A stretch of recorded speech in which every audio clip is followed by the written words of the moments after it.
very much for inviting me to come to this lovely valley in Switzerland. and I apologize for not speaking French and not even understand French, so you have to bear with me in English. And we'll make sure we get the PowerPoint in English. And I will also apologize for people who participated yesterday, because some of the PowerPoint will be the same as yesterday, so you have to bear with me. And not the least when it comes to the introduction, because I think to talk about the content I'm going to talk about to children's perspective and what that means in teaching, learning and play, you need to know something about the Swedish context. What is early childhood education in Sweden? And yeah, fine. And in Sweden, early childhood education, and we talk about early childhood education as children between 0 and 8, but the system of early childhood education is from 1 to 5. The 6 years old are in preschool classes, and 7 years old begin private school.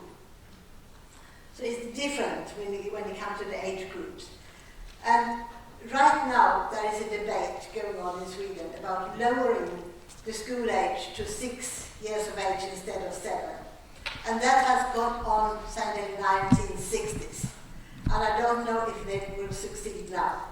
It may be that the government now are in power that have possibility to carry it through. We will see what happens with it. But I would say that all the researchers are very negative, and we do our best to inform the government about that this is the wrong decision they are taking.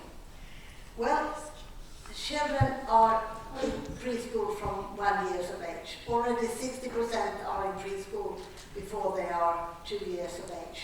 And almost all children before are 5 years old. It's free of fee. It's from 3 years for at least 3 hours a day. But it can be 15 hours a week, but it is up to the municipalities. So it means that there are some municipalities where they give children free for 30 hours. And it's a combination. On the other hand, there is a maximum fee of about 140 euros per month for paying, for example, having a 2 years old a whole day. So it's a big system, because it's paid by the government, by the municipalities, and by the parents. And parents are paying quite little of it. And they pay less for each child, 140 for the first child, and less for the second, and it's almost free for the third one. And we have a national curriculum since 1998 that have been revised a number of times. But it is a very tiny curriculum. It started out with 16 pages. I think it's 20 now. And it only points out the mission, the values of democracy, and in the last revised version in 2018, they put in a lot about sustainability. So sustainability is very central on the agenda already from the youngest children in early childhood education in Sweden. And when you talk about the content in Swedish preschools, because we call it preschools, we talk about goals to strive for. It's not that we measure when they are 4 years old, this is what you should know, this is what you should know when you are 5 and 6 and so on. It's formulated like the preschool should provide each child with conditions to develop. For example, personal development, like identity, they should feel secure, integrity, fantasy, and imagination, to just mention some. And language is not a question of being able to read and write, but to be interested in language, in reading and writing, and so on, but not that you should be able to do it. Mathematics, for example, for using mathematics to investigate and reflect on different solutions.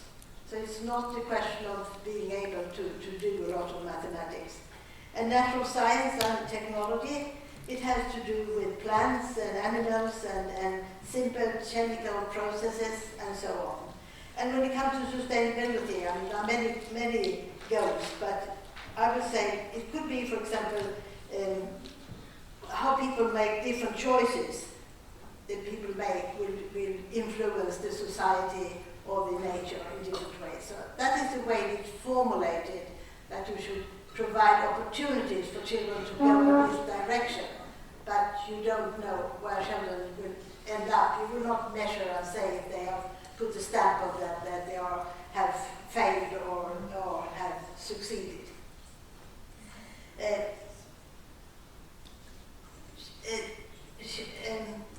Is university educated teacher. The preschool teacher education is 3.5 years at university, and for the primary school teacher it's 4 years, and then it's 5 years for the older, working with the older children.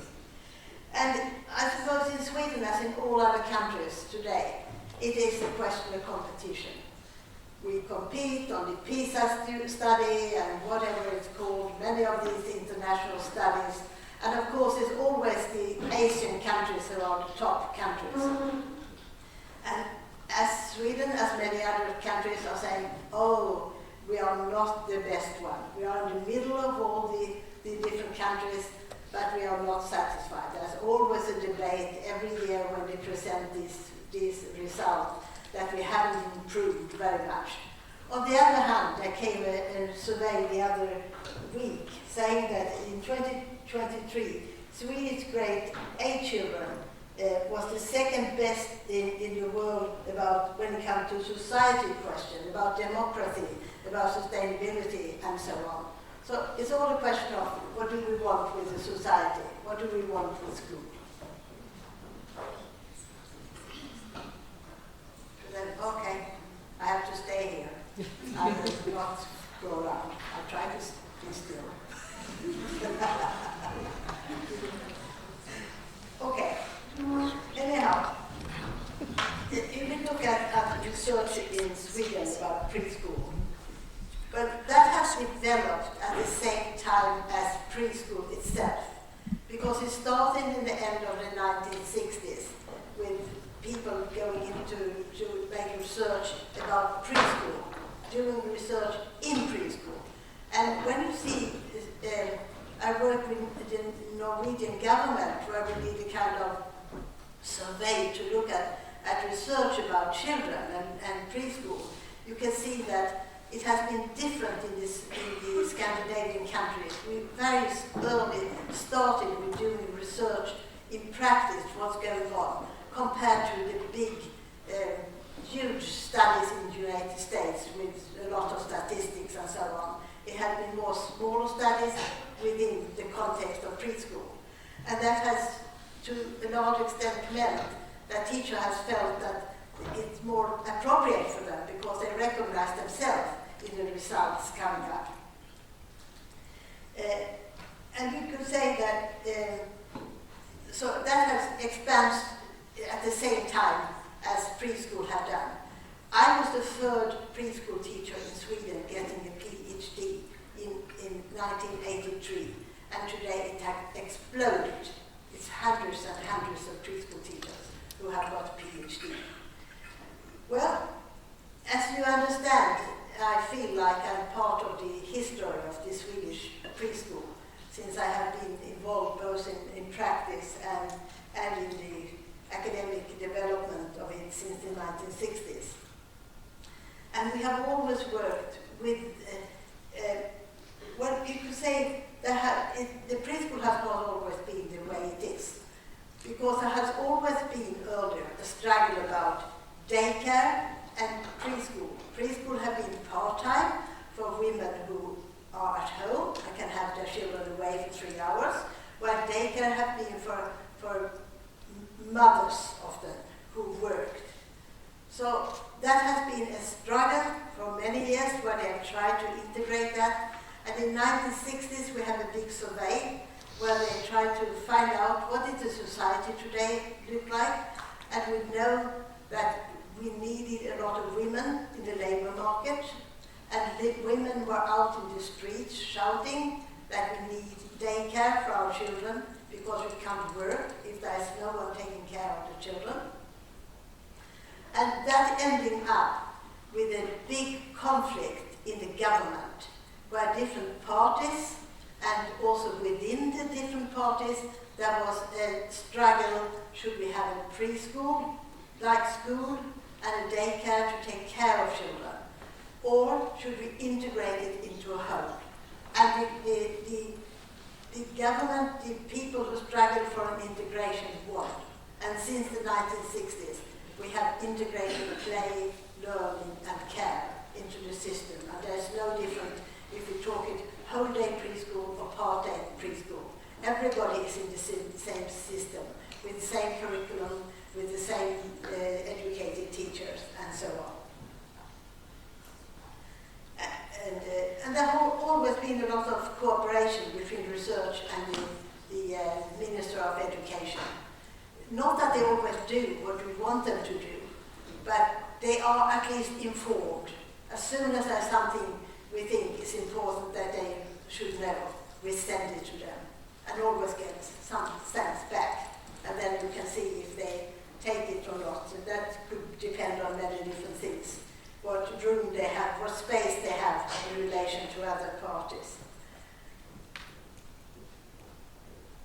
Well, if I more turn this away and go into what we were supposed more to talk about, child's perspective and children's perspective, because that is what we talk a lot about in the world today. It's important with children's perspective. But what do we mean with it? Well, when I started my research in the beginning of actually 1980s, you could say I started, I came into a research group who tried to change the way of looking at learning at higher education. And it started up, but they asked university students to read text, and then they asked the student what the text was all about.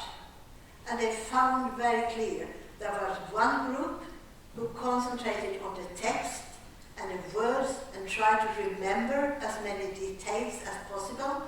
And there was another group who didn't bother about the text, but were trying to see what was the meaning of the text in reality.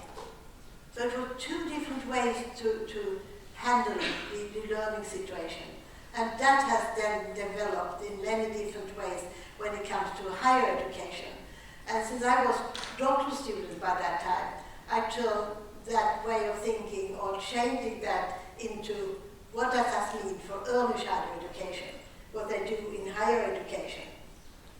And my thesis was about how children become aware of their own learning. Because I was influenced by Piaget, but I know that most of you may know much better than I do.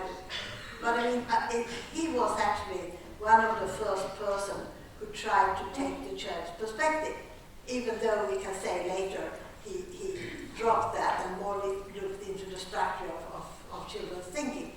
But anyhow, he was beginning to think about why do children answer in the wrong way? What is in the mind of children? And I was fascinated by his research, and there's a lot of different things to see in that. So my first study was about how children become aware of their own learning. And you can see that in this, in my thesis, I described how children become aware of learning, but also I was looking at what is the teacher's intention of teaching, and what are the things children will pick up from this. And I very soon realized that it was two different things. When the teachers were working about traffic with children, and they were making blocks, or making signs for the traffic, we asked children, and they said, we have learned to make traffic signs. It has nothing to do with knowing about the traffic, what that is about. Or if in the first grade in school, they were working with temperature, and they made thermometers. And we asked them, what did you learn in this lesson you are working on now? And they said, we have learned to make thermometers. So the teacher's view was that learning to know something, but for the children it became a question of learning to do something. And the interesting thing is that someone else did the study I did with preschool teachers, someone did with high school children or gymnasium children, and they found the same kind of trend, that also there many kids are thinking about we have learned to do something, not to know or to understand something. So it is general. Well, I would say we work with what we call practice near research, focus on how children experience something, or how children see something, understand, make sense. For me, it's the same word in a way, how children become aware of it, and how their world expands, and how they change their way of thinking. And we use the word, which I don't know how it functions in French, but children get experience, and they experience something, which is two different things. If you work with children in a thematic about the shop, you may visit the shop, and that is you go to the shop and everybody gets the same experience. But what is left, what is remained in their mind of the visit in the shop, that is how they experience something. And that is some notions that have to be separated and looked upon in different ways. I just have to have some water.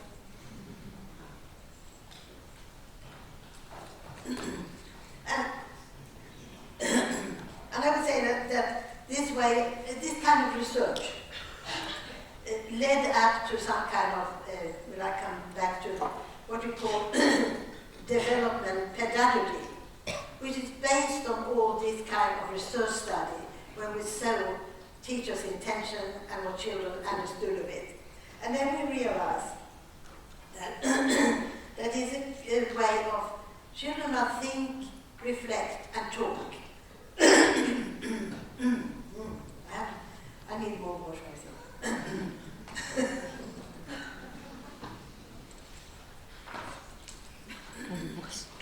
So it's a way of getting children to be active, speaking, talking, acting. And we also use this variation of, because if you have a group of children, they think in different ways. You can find that are quality different ways they think. Just like the university student acting in different ways about reading a text and learn different things. You can see that children also make sense in many different ways of the content they are working on. And we call that is related to with higher education is often talking about as variation theory. And you can use the analyze things as a kind of evaluation and see where are children in their process of learning with looking at the variation. But you can also use variation as a tool for designing a specific content area, because variation is the first step to make something visible for children. When you see some differences.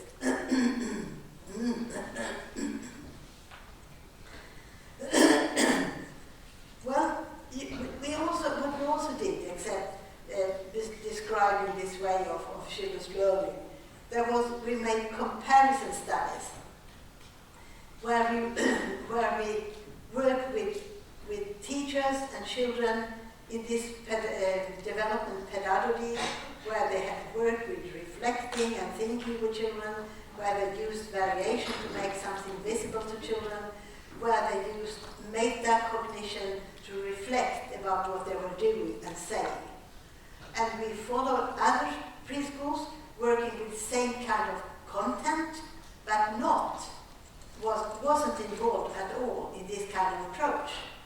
And we evaluated that in the end by, for example, going to the Museum of Natural Science, and the teacher there gave them a lecture about the cycle or something, about the animals and so on. And then we evaluated, someone else came and evaluated what the children think they learned. Or they read a story to these children. And so how did they make sense of the stories in the different kinds of settings we have followed. And it was quite a large difference that children who have been involved in this way of thinking, reflecting, was much more skilled in their way of expressing and understanding what they have been involved in. We also followed these children to school in one of these projects. It became, however, very difficult. We have worked with 6 groups in preschool, but they were divided into 20 different classrooms in first grade. So it was very difficult. It was impossible to follow all the children.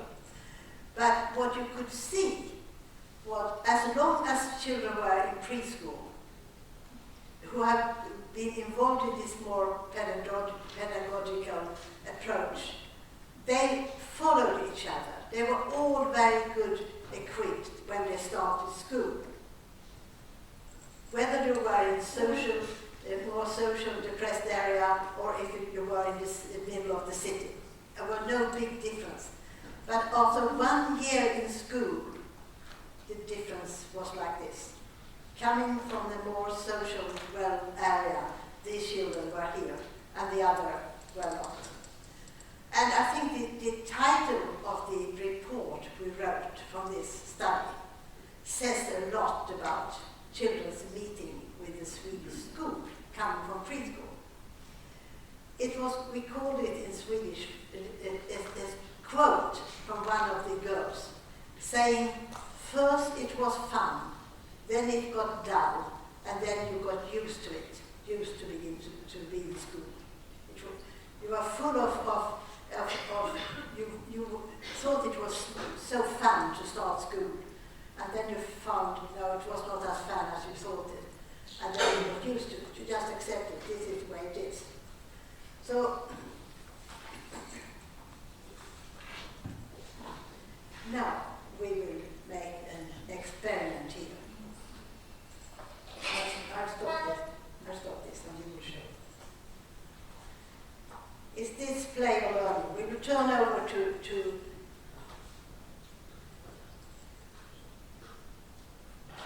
there's no sound.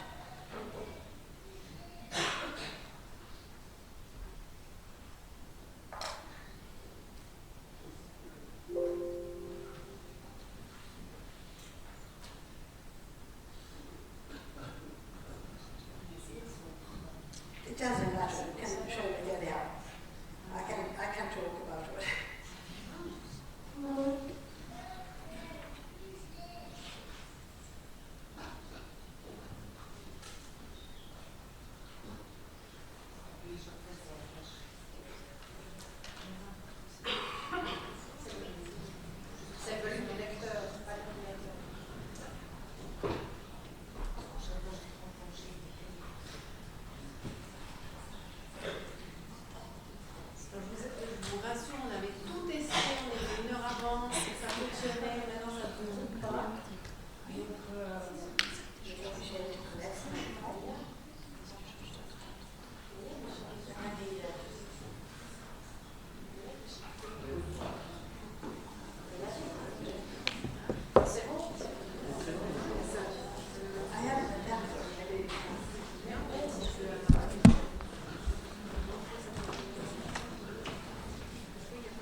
say that, that he tried to solve different problems. From an adult perspective, I could say, well, he's working with early mathematics. He's trying to find the bows fitting into each other. He's also working with trying to coordinate movement and when he's throwing something. But when is he playing? Well, I think you heard when he said, ugh! I mean, even for this little guy, the bow is not heavy. The plastic bow, it's very light. But he pretends that it's heavy. So you can say it's all there. He's playing and he's learning, but it depends on who are looking at it. And sometimes in early childhood education, teachers say, well, everything is there around them. Mathematics is there, but it will not become mathematics if you don't talk with children about it in terms of mathematics notions or concepts. So in this case, I was just observing the guy. I didn't do anything. But of course, later I could pick it up and talk with him about what fit into each other and which was the largest and which was the smallest and so on. But his perspective was just to us doing something with the objects. So it's all a question of how do we deal with it. What is the child's perspective? What is the adult's perspective?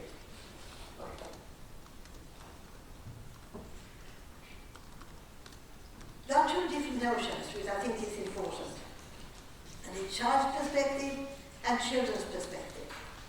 And I would claim that in a way, child's perspective has always been important when it comes to early childhood education.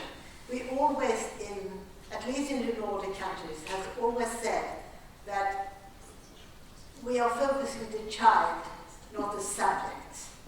It's more important with the child than the subject to learn about. So in a way, children are young. They cannot do the things they do later in school. So there's a kind of child's perspective. And that is related to children's perspective on what they think is the best for the child, which is Article 3 in the UN Convention on the Right of the Child. And this is use knowledge of child development and knowledge of each child to do what we think is the best for the child. But when it comes to children's perspective, it's quite different. Because then it has to do with Article 12, which means children's own participation and agency. And we have to listen to children, we have to invite children to become active in their own learning and in their own life. And that is two different perspectives. I mean, if I should start with a new preschool setting, you could say, me as a preschool teacher, I have worked with children before, I know a lot about child development, I know what children like, so I can design the classroom in a way I think is the best for the child. Then I take a child's perspective. But if I want to have a children's perspective, children must be involved. You must look at them. How are they using the things? How are they connecting things in the room that we maybe should change what's going on?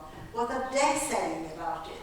And it's a question of the younger children are, the more is the demand on the teacher to understand and try to make sense of what children are doing when they cannot express themselves.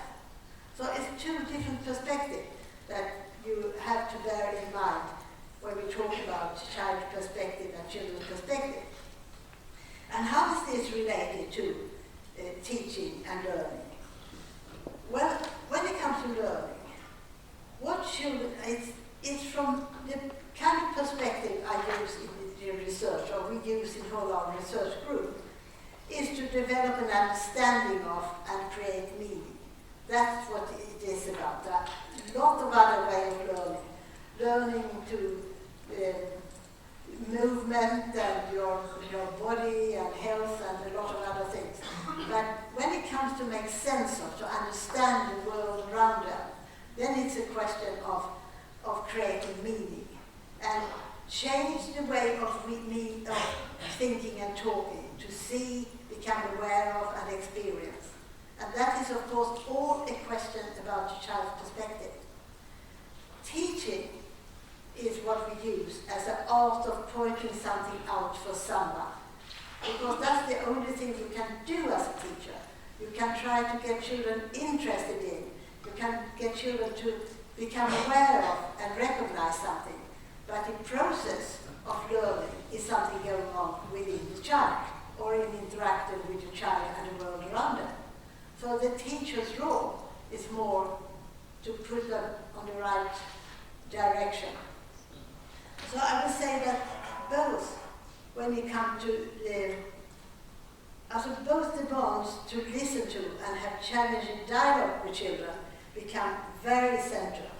And that goes for, the teacher must have a vision of where they should go. And you must invite the children. And in this process, let me take an example. For example, they work with rhyming, asking children to make rhyme. And they had this kind of cards, which put together with, in preschool they often have a lot of different cards that they should have. And what did children do? Children were 5 years old in this study. Well, we could see from the beginning there were children taking foot and shoe, which has nothing with rhyming to do, but it has something with reality to do. And there were children who then said hear and ear, and then it was still with object in the reality, but they understand that it must be some sounds, it comes together. And then the next step, the children understood that it could be anything, real, nil, you could rhyme with anything. And there were children who was able to understand and express what all this was about. But if you recognize that as a teacher, it is not the children who already know it you need to work with. You need to work with these children who think that you can have shoe and foot, and that has something with rhyming to do. So you get an evaluation when you see the child's perspective in the process. So the child's perspective is there all the time to deal with. And if we turn to go back to play again, which is central here, I would say that if you look at the history, what it has been like, Froebel, he was looking more at play as the child was a plant that needs care. And you were talking about the teacher as they were giving some input, they withdrew themselves and then came back. And then we had Rousseau, who said that children develop naturally with protection from adults who will be able to play. Adults should keep not be involved with children. Vygotsky is talking a lot about children create and act from rules and laws to imagine things. He's written a lot about this, imagination. And if you look at Wittgenstein, he's talking about play as family similarities. It's important to define it as something exactly, but there are similar family. In a family there are similarities, but also a lot of differences. And Bert von Oort talked about play as freedom to change. It's not freedom from adults, but it's freedom to change and do something else than what you did before. And then we have the Weichinger, which we have used in our large project a lot. He describes how participants communicate or act as if it is where in a different way than it really is. That is how we can fantasize and imagine things. And is described how things are perceived based on accepted, established knowledge. And I'll come back to that because that has become central in our research. But just very short, if we go forward and back between learning and play and children's perspective, you could say in play, by tradition, we have talked about children's own initiative, joy and emotion is driven by children's interest, it's process-oriented, and children are active. While we have looked at learning as its teacher plan, it's goal-oriented, it's cognitive focused, it's product-oriented, and the teachers are active. But still, we have always said that the important part of early childhood education is play. But we have separated. But that time has passed. I think play today is establishing, we know today that play is establishing relationship and caring. And children need to learn to develop play as well as to learn about other things in the world. I mean, there are studies by Marion Flea showing how children become more skilled in certain families depending on how the parents are dealing with children the very first months in life. So it has to do with relationship. And the child's first experience with play will take place in the context of his principal social relationships. And the play itself will influence the nature of these changing relationships. There's a form of reflexivity between play and relationship building, which is important to bear in mind. Through playing with caregivers, guardians, the child relationships with her primary caregivers are developed. Thus, there is an inherent and fundamental relationship between play, learning, and caring. So we should separate these kind of things. And it's important not to see play as merely a means for teaching or learning. We should not colonize play. Children also have to play by themselves without any adults, with themselves or with other friends and so on.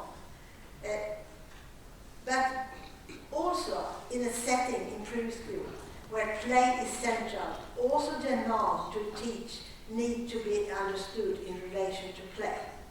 Preschool teachers therefore need also to contribute to and participate in play in ways that are engaging and developing the children. If you look at research today about play, you can say that we can find that play is looked upon as an arena for learning. And we talk a lot about that children are in control when they are in playing, and that is always important also in learning. Play is emotional, social, and cognitive at the same time. And I think that's extremely important. I work a lot with UNESCO and sustainability question, and they are very clear about when you talk about the education for sustainable development, that it's not only a cognitive question. It has a lot to do with emotion and social aspects, maybe even more. And it contributes to understanding, play contributes to understanding others, the theories of mind. That is what we have seen. And it shows, for example, in some cultures that children who have siblings are better in taking someone else's perspective. And that is something important in play, is important in learning, to take someone else's perspective. And also in play there's a variety of demands that must be focused at the same time. You must know who are you in this play, what are you going to do next, who is the other children playing, what are their roles in the situation. And that is also what you need to learning. You need to have a lot of things in your mind, could relate back to things you have done and so on. So there's a lot of similarity. And Sawyer says that play creates on the spot collective improvisations. They will come up with new ideas in the play situation since they contribute in different ways. Meta-communication, the what aspect, and meta-pragmatics, how you speak, is important. And how you speak has to do with play, how you take the role of the little mouse, or if you are the hero, or whatever it is, you speak in different ways, and so on. And Csikszentmihalyi is talking about play as flow. You get flow when you play. And Weber talk about learning communities where children play. And play as a lifelong project by Brian Sutton Smith, and his book, The Ambiguity of Play, where he followed the whole life of a human and see how play is taking different steps, although we do not call it steps, play all the way, but he's labeling it as different steps of play through the whole life.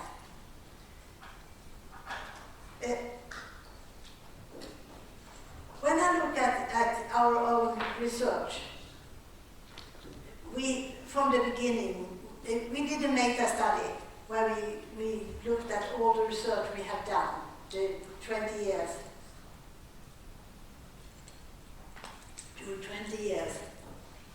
And then we had begun to think about play, and we realized it was there, but we had never problematized it.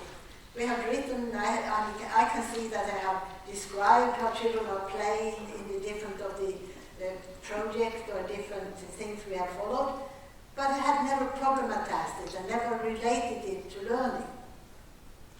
And then when we came back to it and looked at what we have done, we said, I think we perceive it as it is, the child is a playing, learning individual.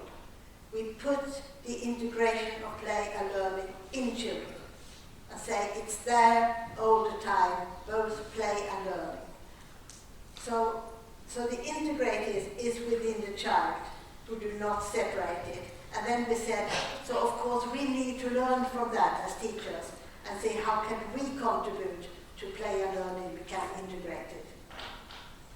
And then we followed a project about play in a number of preschools, from toddlers to children in school, and looked at how is play taking place in these groups, and we followed them for more than 1 year. And then we realized that it has to do with the communication. If the teachers were allowing play and learning to come together, if you could use both fantasy and imagination and things which have to do with learning, more facts or not. And then you could see that if you could do that, it became more playful and children become more part of it. And where we are today is what we call the play-responsive teaching, which is actually an empirical study over 2 years, where teachers video recorded their own participation in children's play that was analyzed together with researchers. And it was actually an initiative from the preschool teachers who said, we have worked a long time now with your kind of approach, but we want to bring more of play into it. So that's what they had to do. They video recorded their own play with children. And play-responsive teaching means teaching is shared activity between children and teachers engaged together with something. Participants switch between and relate as if imagination and as accepted cultural established knowledge without interrupting play. You remember I referred to Vinegar, who used this kind of notion.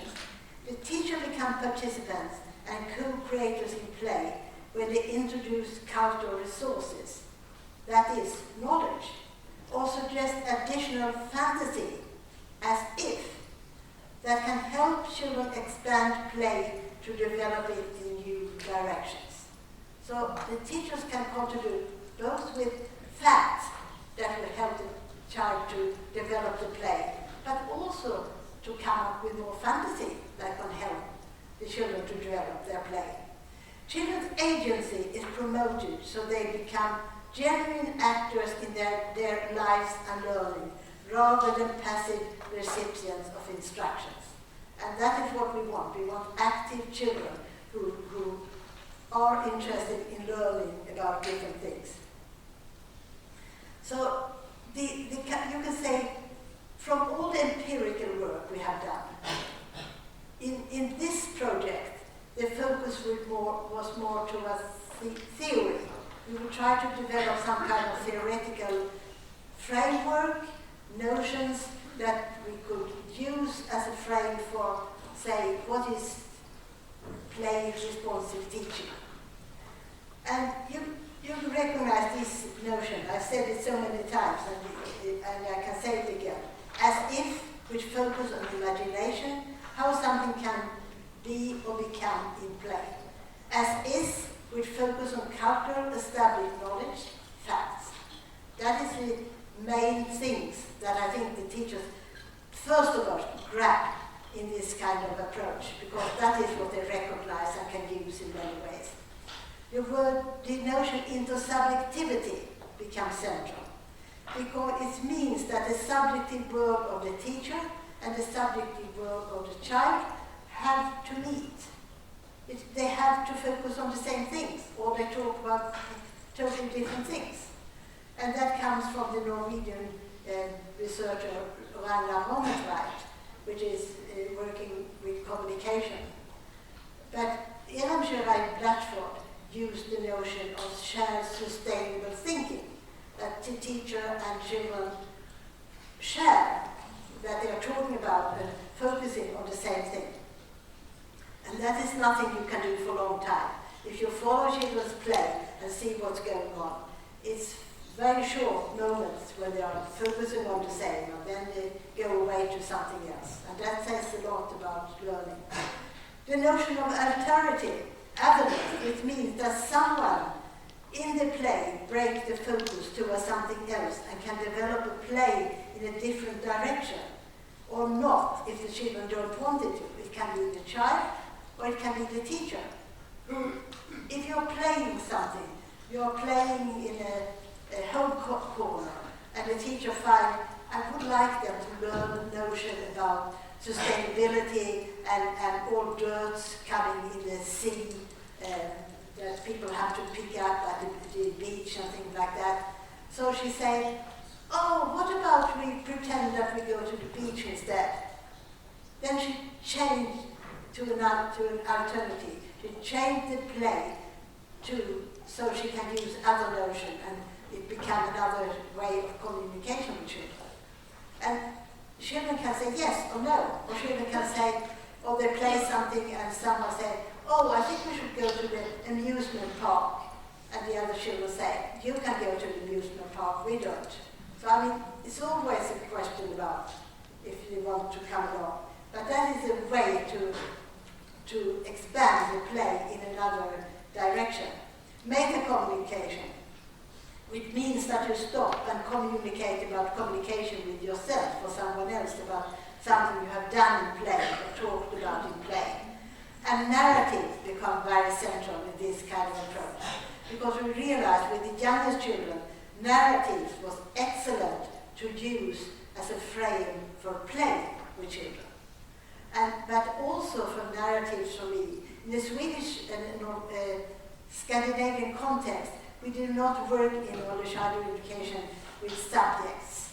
We do not work with language or mathematics as such. That's part of thematic work. And thematic work is not a question of that you should think of integrating all the different subjects. You turn it the other way around and say, we will work with something we have a reality to do. The park in the city. And then you can use all the different subjects to make children aware of things in the park. But you start with something that have to do with reality out there.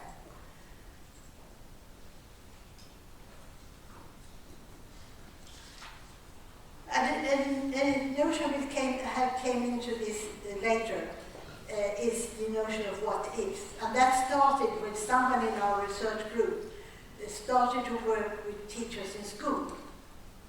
And the teachers found it more difficult with the 7 and 8 and 9 years old to think about as if and as is in that play mode.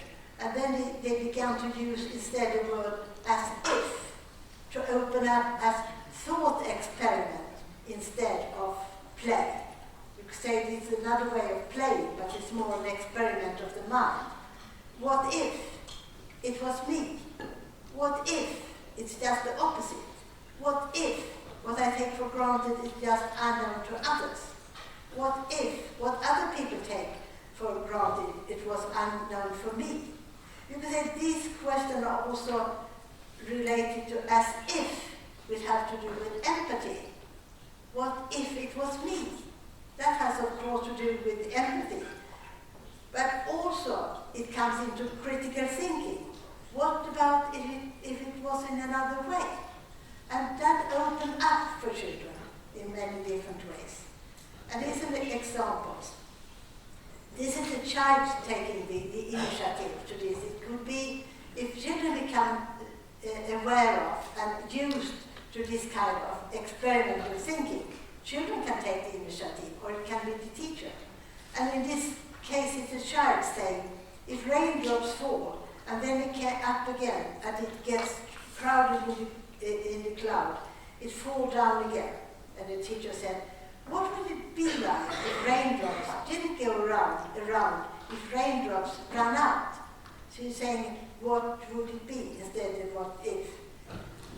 Then we would be, the child is saying, then we wouldn't be able to, I don't think we would have been the trees, not the grass, not the flowers. If water doesn't exist, then they don't exist, and then we don't exist. No, exactly. So how would we think about water then, says the teacher. We have to save. So when I wash my hands, I have finished washing. Then I have to turn off the water. I can't just let it flow. So you see that children come up with a lot of ideas. Here's another example from play-responsive teaching, which has to do with some children are sitting at a table together with two teachers, and they are writing freely different things and beginning to be interested in writing.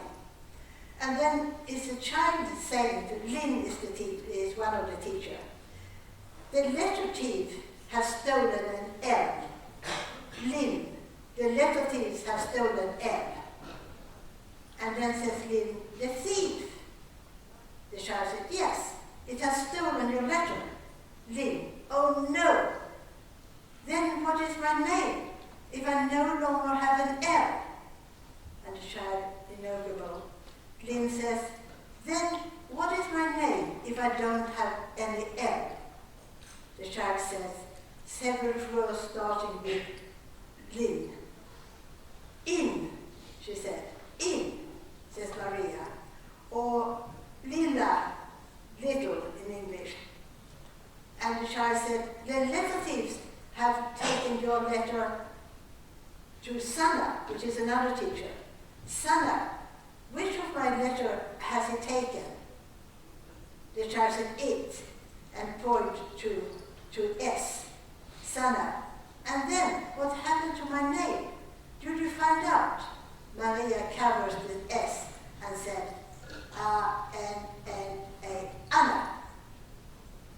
Well, what can we see in these short examples of a thief, the idea of a thief taking letters? Well, the child is initiating this play. The children attempt to engage the preschool teacher to participate. She will take the child teacher into the situation they are working with. They're dragging the teacher into it. And the teacher is responsive to the premises of the play. Letters can be stolen. That is, of course, play. Response to confirming the premises as if, oh no, and through planting a challenge, a real problem as is. What happened to my name, the word, if one of my letters gets stolen? Oh, also, the other preschool teacher is responsive to the premises of the play, as if, and plans a new challenge. Which of my letters has he stolen, and what happens then, as is? That is, she indicates that any letter can disappear. Challenge the children to consider that not only the first letter can be taken away, word can be divided in more parts. The children are not here and now responsible to the suitable differences. The children show that they have appropriated a strategy, carrying a letter with their hands and reading, sounding, in order to solve the problem. They learn about the real problem, as is, how words can be divided into letters through participating in play, as if.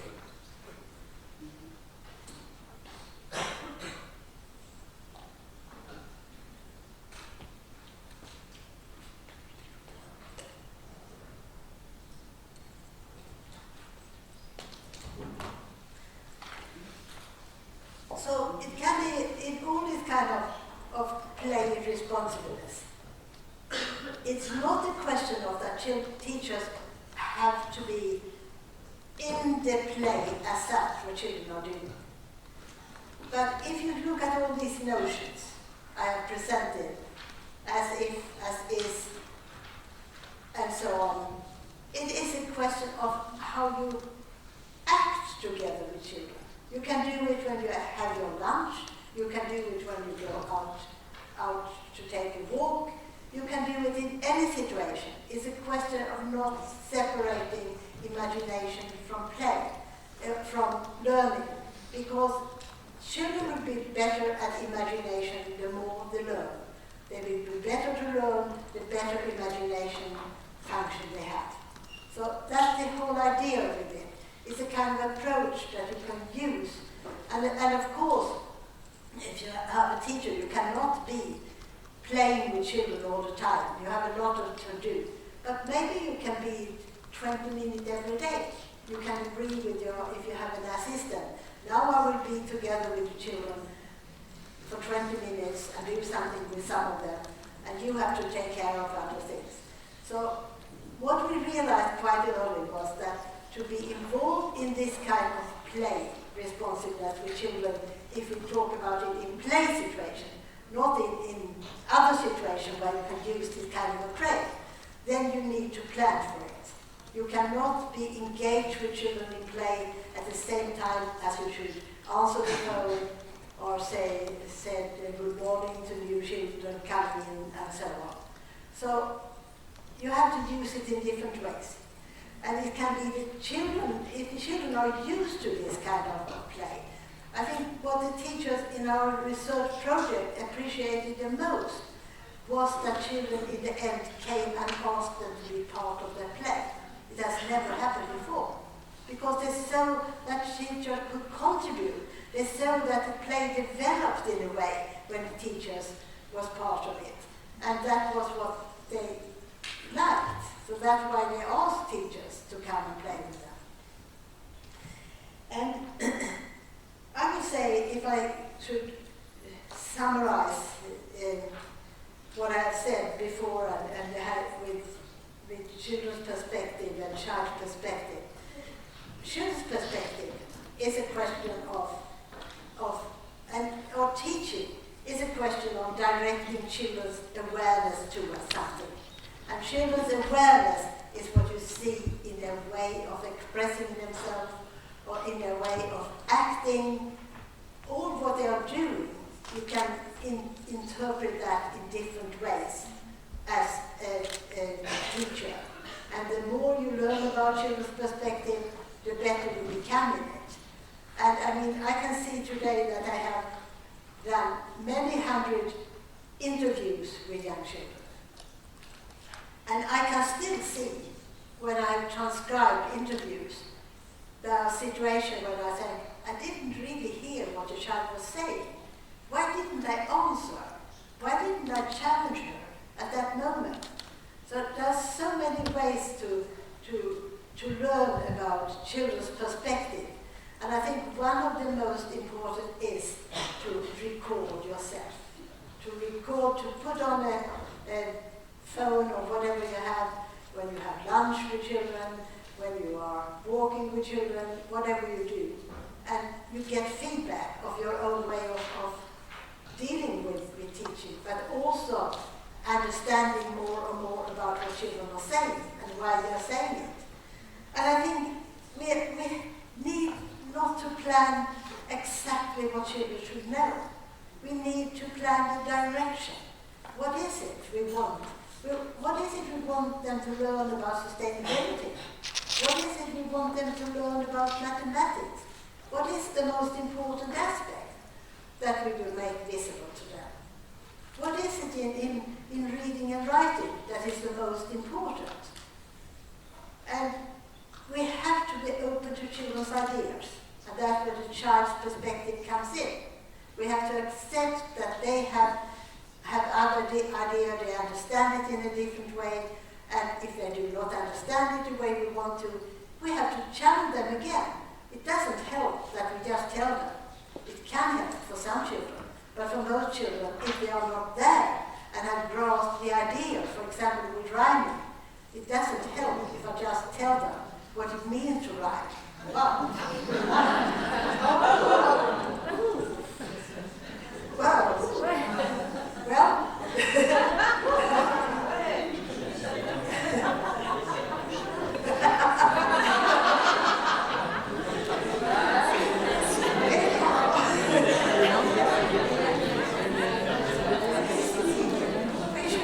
I think it's important to use everyday life as a curriculum and always relate what you are doing in the classroom to child's experience and the world outside the classroom.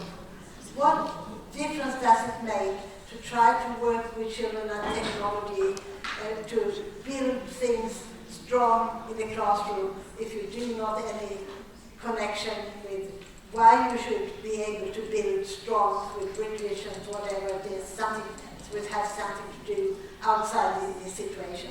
You have to be sensitive to children's understanding and perspective. And of course you need to use object, artifacts and situation and communication to bring it into the situation. And it's very important to challenge children's idea. And that has to do with, if you think that there's a right answer, it's always difficult to challenge children. Because then children will feel that they failed if they do not answer correct. But if children know that the idea is that children, that teachers appreciate my ideas, they will be happy to come up with all the ideas. And that is what it's all about, I think. I think we need to have trust in children's willingness to learn. And finally, I will tell you, like I did yesterday about Winnie the Pooh, because it is from one of the projects where the teachers were following a tree different times of the year. And they went out to look at the tree, they came back home and the children made drawings of it and they collected each child's drawing in different times of the year. And one little guy was saying, "Teacher, I want Winnie the Pooh to sit in my tree." And the teacher said, "Well, can you first make the tree we sow in the forest, and then you can make one with Winnie the Pooh." And of course, when she saw herself on the video, she said, "What's wrong with my head? Why couldn't Winnie the Pooh was there from the beginning?" No, because she separated. Learning was about nature and the tree. Winnie the Pooh was about children's own world of play and culture. It had nothing to do with each other. When she realized it, she changed her whole way of thinking. And when we finished the project, she said, "I've always believed that children learn when they play, but I've never seen the play in the learning before." And by that I will say that when we have used in many of in service training the last year in many different ways, you can say that many of these teachers said that by using play-responsive teaching and learning, especially as if and as is and what if, have been very helpful for the teachers to reorient their teaching. And I will say the book Play-responsive Teaching in Early Childhood Education is an open access book from Springer. You can download it as a whole, or you can download different chapters if you are interested in digging deeper into how you could integrate play and learning. And we have seen very clear in our project how in play the teachers can bring in the different goals from the curriculum. So thank you very much for listening to this.